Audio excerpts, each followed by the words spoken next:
Take a walk around your backyard with me for a second. Not in your head, actually walk out there. Or look out the window if it's easier. Look at your hedge. Look at your edging. Look at the lights you've got up. Look at the shrubs along the fence. Now I'm going to tell you something nobody else is going to. There are probably 3 or 4 things in your yard right now that quietly age the entire property. Not because they're ugly, not because anything's wrong with them, but because the trends moved on. And a lot of the stuff that was hot between 2000 and 2015, which is when most folks over 50 did their yards last, is now the stuff that everyone under 40 looks at and silently clocks as a little dated. I'm going to walk you through 10 of them. The specific things in most American backyards that are dating the whole property in 2026, and what the smart replacement is for each one. If you've got some of these, and most homeowners have at least 3 or 4, none of this is a knock. These were the trends. I had some of them myself. Yards age the same way kitchens do. Let me start with the one I see in almost every neighborhood I drive through. A long row of those tall, narrow evergreens along the property line. Arbor vitae, sometimes called thuja. The skinny green columns most people use as a privacy hedge. There's nothing wrong with the plant itself. The problem is the row. One species planted in a straight line, sometimes 30 or 40 feet long, marching like little soldiers along the back of the yard. A couple of things are happening. First, this look was huge in the early 2000s, so if a yard has it, the yard sort of dates itself to that era automatically. Second, scientists who study how landscapes affect wildlife have been calling these single-species hedges ecological dead zones. No native bees can use them, no songbirds nest in them. It's a wall of green that does nothing for the actual living things in your yard. The 2026 replacement is a mixed staggered hedge, 3 or 4 different native plants, planted at different heights, in a slightly irregular line. Looks lush, hides the neighbor, actually supports birds and pollinators, and when one plant has a bad year, the others cover for it. Next one. Walk around your yard and look at the shrubs. Are they pruned into perfect tight balls, little symmetric globes, sometimes stacked like a snowman with 3 on top of each other? That's called poodle pruning, and it was the dominant look from about 1995 to 2012. You can spot a poodle-pruned yard from a block away, and the second somebody under 40 walks past it, they know. 2 reasons it's falling out of favor. First, it just looks like a different era now. The same way pencil-thin eyebrows from the late 90s date a photograph, the perfectly spherical shrub dates a yard. Second, and this is the part nobody tells you, repeatedly shearing a shrub into a tight shape is genuinely bad for the plant. You're cutting off the outer layer of leaves over and over, which is the layer doing the photosynthesis. The plant gets stressed. The inside goes brown. After 10 years, you've got a hollow ball with green only on the outermost skin. The 2026 move is what designers call naturalistic pruning. You shape the plant lightly. You let it grow the way it wants to. The yard ends up looking softer, lusher, and the plants live longer. Next one, the edging around your flower beds. If it's a row of red brick laid flat, or angled in a sawtooth pattern, or stood up like little tombstones, that's a look that peaked around 2005. Nothing structurally wrong with brick edging. It still works, but the red-orange clay color against a green lawn and green flower bed creates a competing color story. The edging itself becomes the loudest thing in the yard, which isn't what edging is supposed to do. What designers are using instead in 2026 is one of 2 things. Either a crisp natural edge, just a clean trench cut between the lawn and the bed with a spade, or low-profile steel edging in black or weathered brown. The thin, dark line disappears into the yard, lets the lawn and the plants do all the talking, and reads way more current. Next one, the big multi-tier concrete fountain in the middle of the yard. You know the one. 2 or 3 stacked bowls, water cascading from the top down through each level. Sometimes a cherub on top, sometimes a pineapple. These were everywhere. In the late 90s and early 2000s, they came out of formal European garden design and ended up being the default centerpiece for a lot of backyards. The reason designers are moving away from them isn't that water features are bad. Water features are still huge in 2026.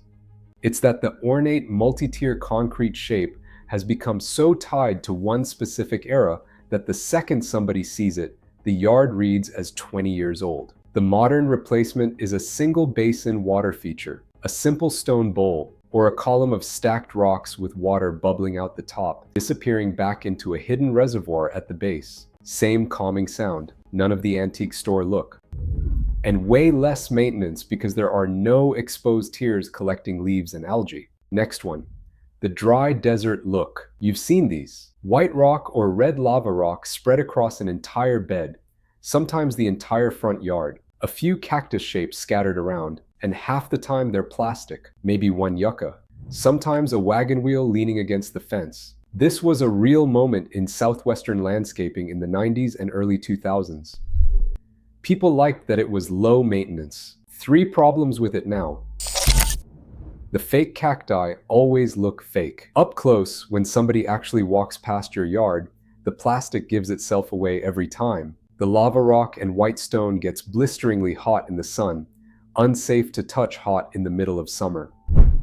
Try walking barefoot from the patio to the gate. You'll regret it within 3 steps. And the all-rock, no-plant look has been replaced by what designers call authentic xeriscaping. Same idea, drought-tolerant, low water, low maintenance, but with real native succulents and ornamental grasses, decomposed granite instead of lava rock, and zero plastic anywhere. The first version looks like a parking lot with decorations. The new version actually looks alive. Look, if you've made it this far without getting offended, you're the kind of person who actually wants to know this stuff. Most people would have closed this video already. The subscribe button is right there. New ones every week. Alright, and the next one is the big one. The fake grass. Artificial turf. About 15 years ago, this stuff started showing up everywhere. Green plastic carpet rolled out where the lawn used to be. The pitch was simple. No mowing, no watering, always green. People bought it by the thousands of square feet. Here's what's happened since. A couple years ago, California, which used to push fake turf as drought-friendly landscaping, passed a law specifically allowing cities and counties to ban it on residential property. Los Angeles is studying a ban.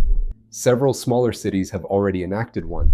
The reason isn't aesthetics, it's measurements. Researchers checking temperatures on artificial turf during hot days in places like Palm Springs found the surface hitting 175 degrees, hotter than asphalt, hotter than concrete. You burn your bare feet on it, pets won't lay on it, and the turf itself is plastic, which means it contains the same forever chemicals, PFAS, that are being banned from drinking water across the country.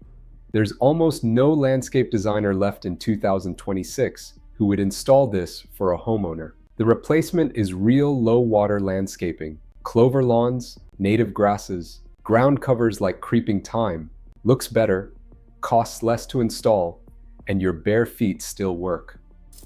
Next one, the string lights. Specifically, string lights draped across every tree, every fence post, every pergola, every patio, all on at the same time. The look people were going for in the mid-2000s was magical. What it actually creates in 2026 is something designers are openly calling visually noisy. There's a nonprofit called Dark Sky International that tracks how much outdoor lighting Americans waste. Around $3 billion a year in electricity goes to outdoor lights, nobody needed in the first place. And a huge chunk of that is exactly this, blanket string lights covering every inch of a backyard. The current move in 2026 is intentional lighting, one soft uplight at the base of a single tree, a few low path lights along the walkway, maybe one warm string under the pergola where you actually sit. The yard ends up feeling like a designed space, pools of light, dark areas in between, instead of a flat wash of brightness everywhere. If you've got string lights up covering everything, here's the test. Turn off 2/3 of them. The yard will look better that night, I promise. Next one, look around the yard and tell me honestly, do you have any wooden signs with motivational phrases on them? Live, laugh, love. But first, coffee. Family is everything. Welcome to our patio. Anything in that family, mounted on the fence, hanging by the back door, leaned against a planter. Look, these were huge between about 2008 and 2015. There was a whole industry built around them. But the cultural moment moved.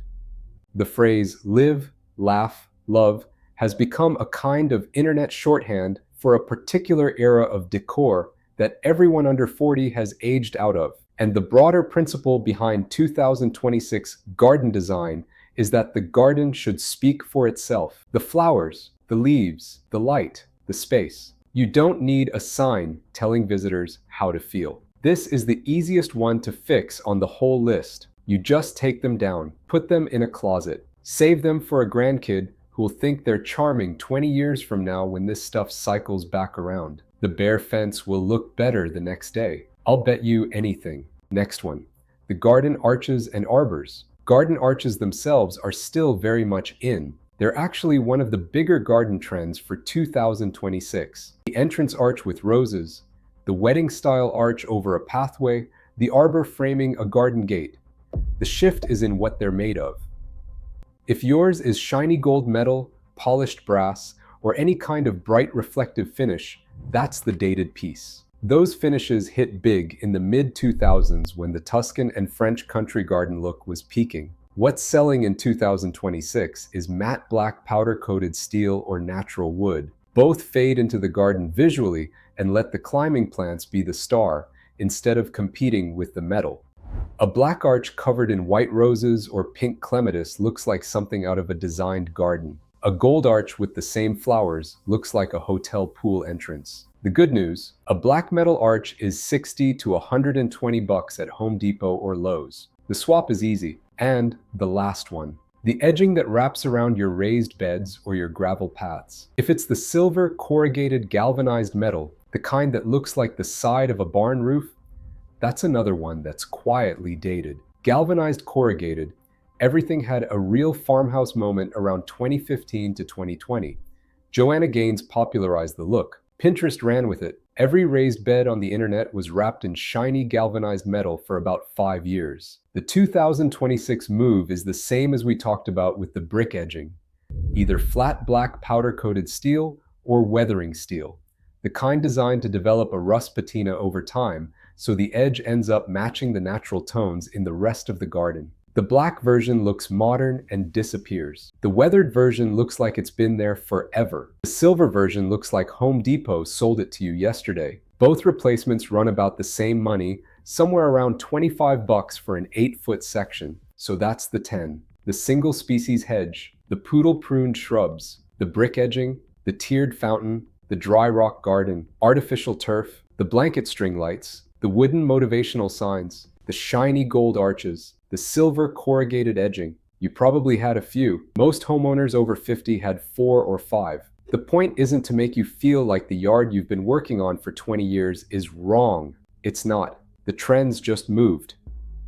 They do that every 15 years, like clockwork. One thing before you go. Once you've cleared the outdated stuff out, the smarter move is what people over 55 are quietly adding to their yards in 2026. Small upgrades, most under $100, the kind nobody is writing about in magazines. And one of them, number 7 on the list, is the one absolutely nobody tells you about.